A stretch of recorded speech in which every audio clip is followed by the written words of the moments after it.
The sooner you can start planning for financial independence or retirement, the better, because it starts to kind of think in that mindset and investing for their future. But when you're doing retirement planning, there's some myths out there that I think you should explore or be aware of and maybe think through a little bit clearer. Some may surprise you actually, or you might think, well, that might be true. So let's talk about those myths coming up on Investing Education with me, Mr. B.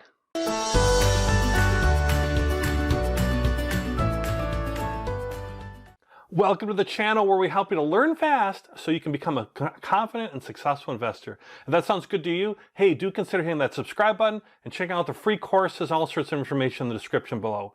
All right, let's talk about myths and, in fact, retirement planning myths. You're thinking about your future and you're like some things you might want to think about, or a myth around that, or rules of thumb that people buy into that might be leading to concern or problem down the road. So let's talk about these 4 myths. The first one is folks will think about is I don't need to look at or revisit my withdrawal rate. So what we mean by that is like, oh, I've heard about this 4% rule, or if I just do that, if I get enough money that I can cover my expenses with that 4%, I'm set for life, right? And a lot of financial planners talk about that, and that's been really kind of the gospel for a long time. The challenge is that was all built around lower levels of inflation. It was built on over a 30-year time horizon, and now people are living longer, right? So you might live longer than that 30-year time horizon when you retire, particularly if you retire early. That's a real consideration. So for me, I became financially independent much, much earlier.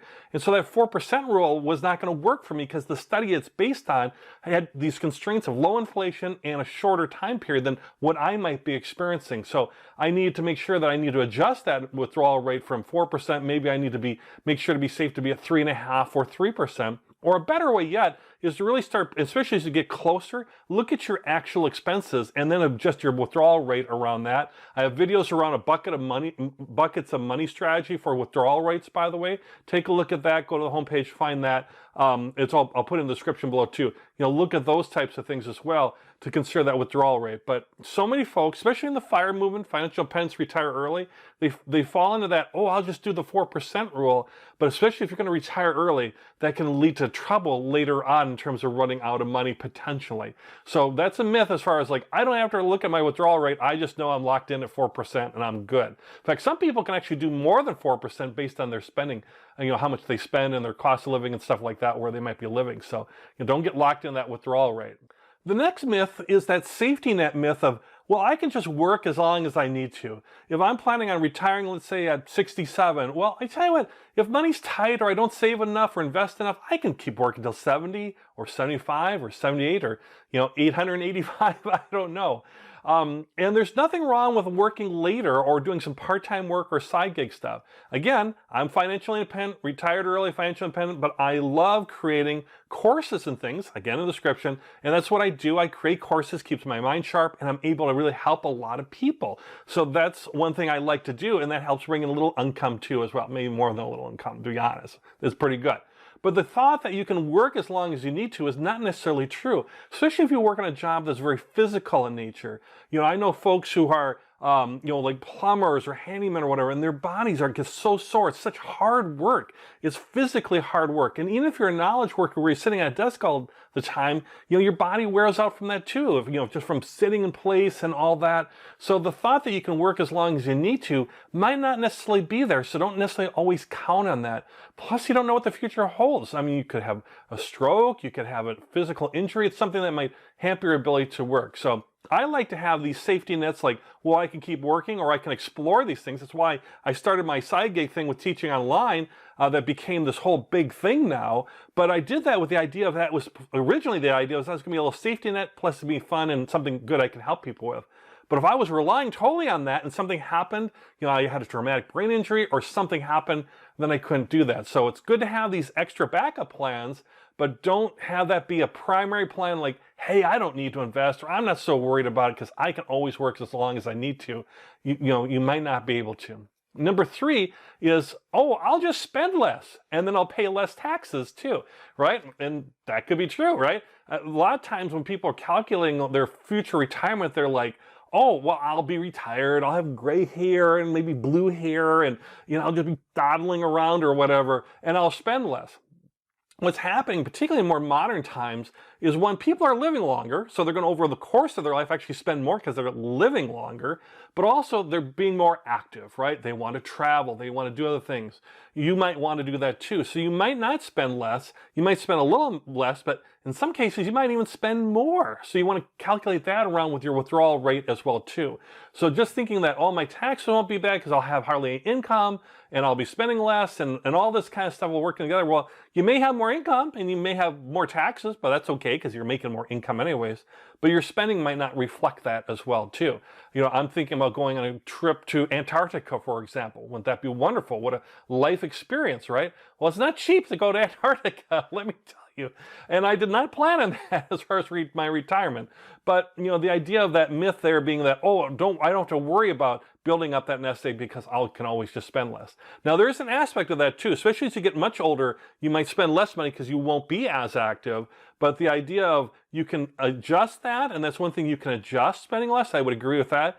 But having that be, again, you know, the myth of like, no worry, I'm just going to spend less, I'm A-okay, maybe it won't be true. You might even spend close or maybe even more than you spent before you got retired. You certainly will have more time to do stuff.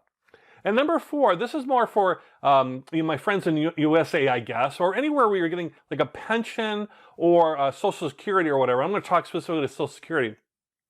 So when I was planning for for retirement and all that years and years and years ago, and like everybody, I wish I would have started sooner. Everybody wants to start, you know, when they reflect back, they're like, oh, if I only started sooner. So I was like that. But I was always planning around, well, Social Security won't be there, USA Social Security. Or maybe it's a pension or whatever where you might be at, whether it's a government pension or a work type pension for folks that have that. And I was like, oh, Social Security won't be there. And that's true for a lot of folks who are millennials and Gen Z. They think that as well too. And they're like, oh, it won't be there. And now I planned on that. I got old enough now and I'm close enough that I think it'll still be there. And I'm feeling confident it'll be there. But I'm also feeling confident it's going to be there for you too. If you're millennial, Gen Z, younger, whatever, it's going to be there. Now, it might not be the same. You might get less of a payout. It may not grow as fast as inflation like it might have in the past, you know, so your payments and things. So these are things to consider. And we factored in, like I had my wife who had a full-time job, I had a full-time job. And so when we factored in our retirement planning, we were very conservative and we factored in like there was no Social Security, you know, kind of following the myth. But also, well, let's plan at least there'll be Social Security for one of us. And if we're Social Security for both of us, well, then even better. And now there'll be Social Security for both of us, though it might be reduced. For now, for me, every little dollar is just kind of free money at that point.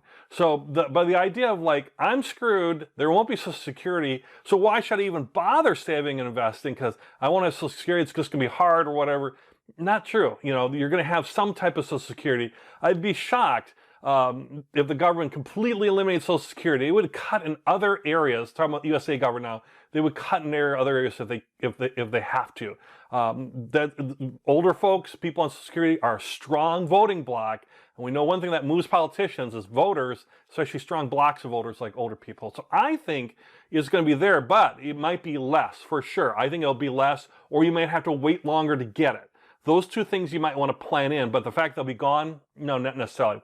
The other part of that Social Security is most people can't live off just Social Security. I think that's where we're headed.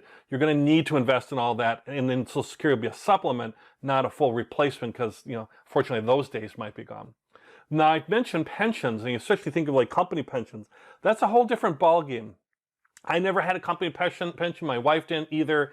You know, so we had always had to factor that in. But for many folks, you know, for corporate pensions, they factor that in, and that's some area I'd be more concerned about. Companies get rid of pensions or reduce pensions all the time. Companies go bankrupt and thus can't pay their pension. You might get a little bit of pension or it's a reduced amount, but it's like 90% less than you counted on. I mean, it could be horrible. So be conservative. If you're really relying on a company pension, a corporate pension, be conservative with your numbers around that. If you've got government pensions, governments have taxing authority and all that, can print money, you're a little bit more solid as far as a government pension and the Social Security too. All right, so there's 4 myths that I want to share with you.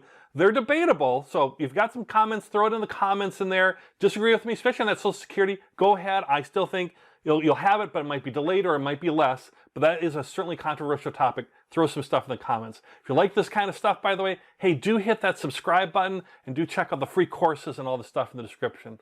Other than that, I wish you all the best on your retirement planning and your investment success.